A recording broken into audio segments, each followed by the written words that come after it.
Hey, what's going on? Welcome to another episode of an ongoing series where we basically take the camera anywhere we want to try to find secrets and new discoveries to some of our favorite games. And now we finally end the Dark Souls trilogy with Dark Souls 2. It's taken a little while to cover this one because the earliest camera that was made was patched out with later revisions of the game, and so I've had to downpatch the original game in order to find one working camera. I want to thank Turtlebox and Illusory Wall for helping me out with this episode because we got some really cool things that I wouldn't have found by myself because there's just so much game. Anyways, why don't we start off by talking about some of those things. I think the best way to start this video is with Shaa because a lesser known fact about the character, although you see her all the time in Dark Souls 2 naturally, she's hiding a feature to her face that is really interesting because for some reason underneath her peekaboo, she has a multicolored eye that is completely different from the eye that's always visible in the game. This one has purple as well as a blue in the retina. It's thought that this was meant to be shown to the player at some point because her involvement in the game was supposed to be a lot deeper than it was in the final game. And she's not even the only character that has hidden details. This creature over here that puts you into a covenant has pantaloons under its robes, something that most characters do not have. In fact, it's not just the pantaloons, it has a fully modeled body underneath its robe.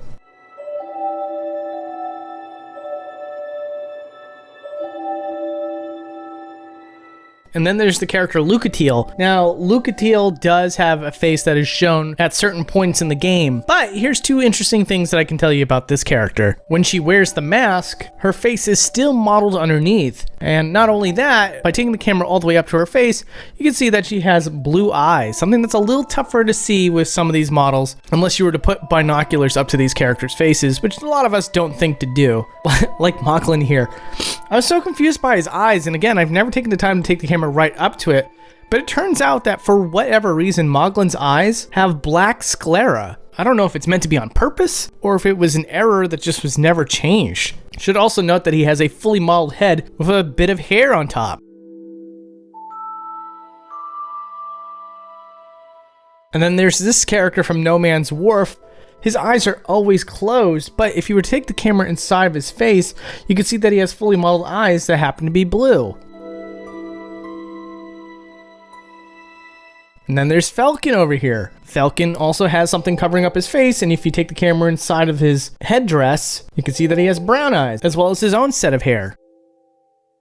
And then there's something that a lot of people want to know about Chloanne. So naturally, taking the camera inside of her bangs will show you that she has a second pair of bangs, which I assume is supposed to be used to create some sort of depth that one layer would not be able to accomplish. And then there's this enemy here. You take the camera inside of his mask, and you can see that he has a fully modeled face with his own set of eyeballs, a detail that you don't find with most characters in Dark Souls 2. In fact, Dark Souls 2 is a considerably tighter ship than Dark Souls 1 by comparison. So seeing things like this boss here that has arms inside of its face, it's sort of a rarity to see how the arms are stored when they're not in use, as any similar characters tend to have things that just get culled out. The best example of which would be the Mimic. Anyone who just watched the last Dark Souls episode I put out would show you that in the original Dark Souls, there is some crazy stuff going on in order for the Mimics to be pulled off in that game. However, in Dark Souls 2, the limbs of the Mimic are completely culled out. And so taking the camera inside of its chest will show you that there is nothing to see. Only what the game wants you to see, which is the teeth, as well as maybe, just maybe, the pink portion of the mouth inside.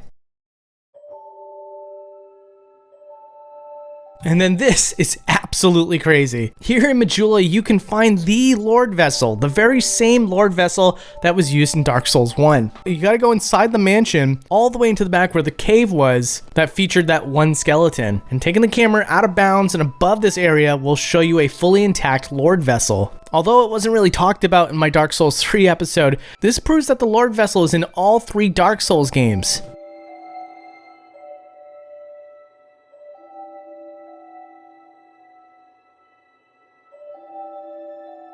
And then for some more unused content, we can see a lower poly version of this PvP arena, and because this is completely out of sight, we can see a beta element that wasn't used in the final version of the game. See, in the normal PvP arena for this area, there's this wooden tower that you can walk up, but clearly at one point it was supposed to be a Gallow, and since the player couldn't see it anyway, the Gallow was left behind. And now let's talk about Nandra. I always thought that Nandra's lower portion was just supposed to be like one giant entity, but it turns out that if you take the camera underneath, it's supposed to be a dress made of bones, as indicated by the fact that her bony legs are also stored underneath. And then here's an insane discovery. I believe this episode of Boundary Break is the first one to break this news to anybody. But if you were able to hold the camera inside of the throne at the end of the game, you could see that after the door closes, your player character goes into a completely different pose than what it was before the doors closed. Instead, your character just sits there looking really disappointed for some reason. I wasn't able to get a great shot of this because I was not able to move the camera during cutscenes, but I was able to pause the camera in place. And this is just where it happened to end up after the in-game camera sort of jumped around. Also, that boss fight before you fight all those rats, there's some unused geometry. Taking the camera over to the left and down below can show you a outlined pathway that was completely unused. In a lot of cases, Dark Souls 2 will have pieces of an area loaded in, whereas most of it is culled out or not loaded in yet, but this particular area is one that is just straight up completely unused. And then for this boss right here, if you were able to break off one of its bodies, it would fall off of it and give you an item. However, if you never break off that body, the item that's supposed to spawn is actually stored just outside the boundaries right here.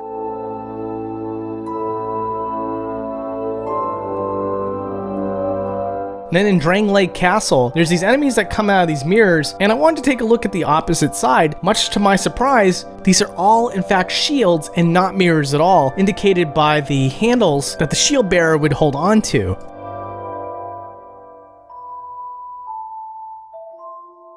And then here when you go into the Memory of Jay, there's all sorts of unused content just out of bounds. One of these barred off areas, if you were to take the camera all the way through, you can see that it's not fully modeled, but there's all sorts of geometry that's left behind that doesn't match up with present day. And it looks like it was just half made or called out, but there's a lot of remnants here to suggest that maybe this area was supposed to be a lot larger. Also, well underneath the bridge, you can see this object here that is used in other parts of the game, but obviously it has no business being here at all. And then we have this boss here that I absolutely adore because when you take the camera underneath the ground, you can see a lot of funny things going on with the character model.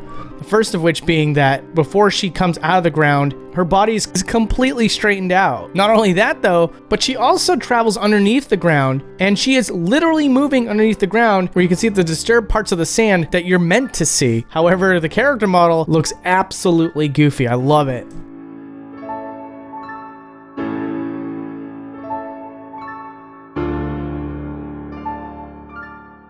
And I thought for sure this boss is going to have some really wacky stuff too, considering the fact that he also goes underneath an opaque surface. But surprisingly, he does not have a set of legs. Instead, there's a particle effect of lava that is constantly moving underneath the stubs of his thighs. And instead of moving to his spots, he gets teleported there instead. Though what's really funny is that when he does teleport, his body sort of twists into the correct position.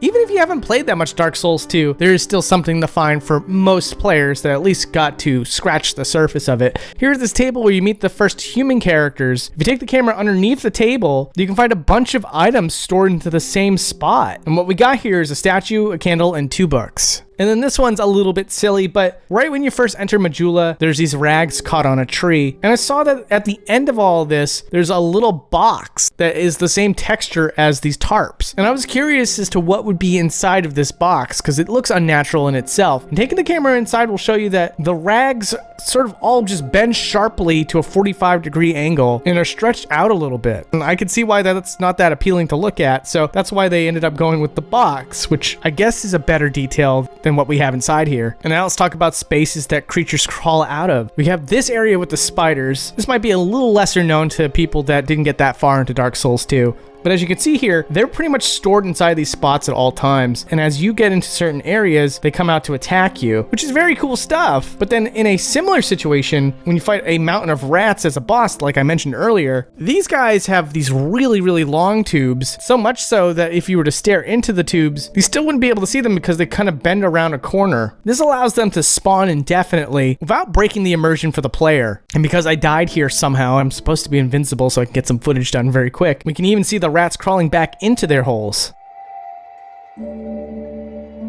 And then in this area, we have these worms here. Similar idea to the past two things we talked about. I just wanted to show you that when they go into their holes, their character models get scrunched up. Not to a hilarious degree, it still looks like a very functioning model. However, this character model is designed to stretch out to show its true lengths to the player. So it's kind of cool to see that in a rare twist, scrunching this character model up looks perfectly organic. And then again, a big thank you to Turtlebox for tipping me off on this one. The Shaded Woods is an area that's completely fogged over, and you're not really supposed to see any details at all. That's the whole point of it. But if you were to remove some of the fog and took the camera over the cliffside to explore a bit, you'd see that there's an unused area that even has its own doorway. Fans have speculated that this was supposed to indicate that there was a shortcut to another area of the game at one point, and the developers axed it, and instead of removing it outright, they used the fog to their advantage and covered it up completely so that you'd never be able to see it. And then I found an area on my own that was pretty similar. It was over here by the Soldier's Rest bonfire, and there's this area that's blocked off by boulders. Well, it turns out that if you take the camera through, yeah, the trail ends pretty quickly, but I feel like the exit hole can be found pretty quickly as well. So sure, the tunnel seems to be missing, but it seems that there's an entry point and an exit point that makes perfect sense. And yet again, I think this was something that was meant to be implemented by the developers and then just stripped out by the final game. And now I want to show you how certain enemies kind of pop out of certain areas. These zombies seem to come out of their own gravestones, and I wanted to show you what that looks like underneath the ground. Surprisingly, they're not just stored down there, they seem to be spawning in. But even still, when they do spawn in, you can see their neutral pose before they start their animation to claw out of the dirt. And then I want to give you a close-up of the first enemy you ever see in the game because they're so tiny and it's so dark outside. But the detail on these guys are really, really interesting. Kind of freaky looking. So much so that I really wanted you guys to take a look at it for yourself. They almost look like the sort of gargoyles that you would see on old buildings. And Dark Souls 2 has its own birds. Gotta love it. Taking the camera over to these guys will show you that they are just a plain 2D texture with an animation, and they sort of billboard towards the camera, meaning that they have no 3D geometry whatsoever. Whereas typically on this show, there tends to be very low amount of polygons used, but they are usually 3D models. And again, I just want to take another look at another model that's a little bit more difficult to see. One of the first merchants you ever see has a pretty detailed face that, unless you were using binoculars, you wouldn't get a great look at the model like this. Same thing with the Queen. I just want to take the camera up very, very close so that you can get a good look for yourself without the limitations that the game normally imposes on you. And now I want to talk about zoom outs with environments. Normally, I don't do a whole segment dedicated to this, and if you like it, please let me know, and if you don't like it, also, it's very important you let me know. That way I don't become oblivious to the silent majority, but I found the environments in Dark Souls 2 to be particularly interesting, and with how detailed they are, it's more fascinating than ever to zoom things out and just kind of show you what's going on with them. Like Harvest Valley here, when you move the camera enough, you can see that it's kind of cased in a box, sort of. Like they store the poisonous fog inside of a box. And no other area in the game does this, so I imagine that's why they had to make a box in the first place. But they also use the outside of the box as environment as well. And as you can see, even though it spans very far, if you take the camera far enough out, you can see it makes a circular pattern. Also, here's the starting area. As dark and moody as it is, if you take the camera all the way out, you can see that's housed inside of a blue void, which makes it really, really easy to see if there's any geometry hanging outside of this model, which of course there isn't. But it's really cool stuff.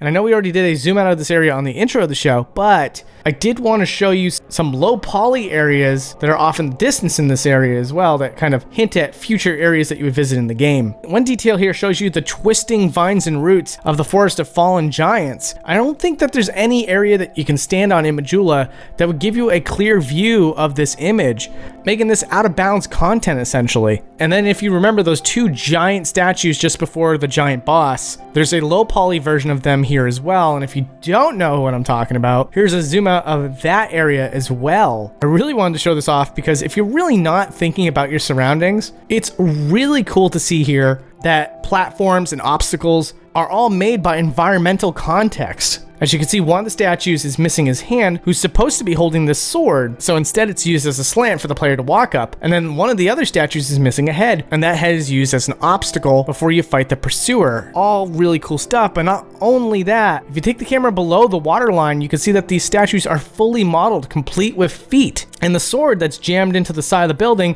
is also fully modeled, and you can see the point of the sword out of bounds.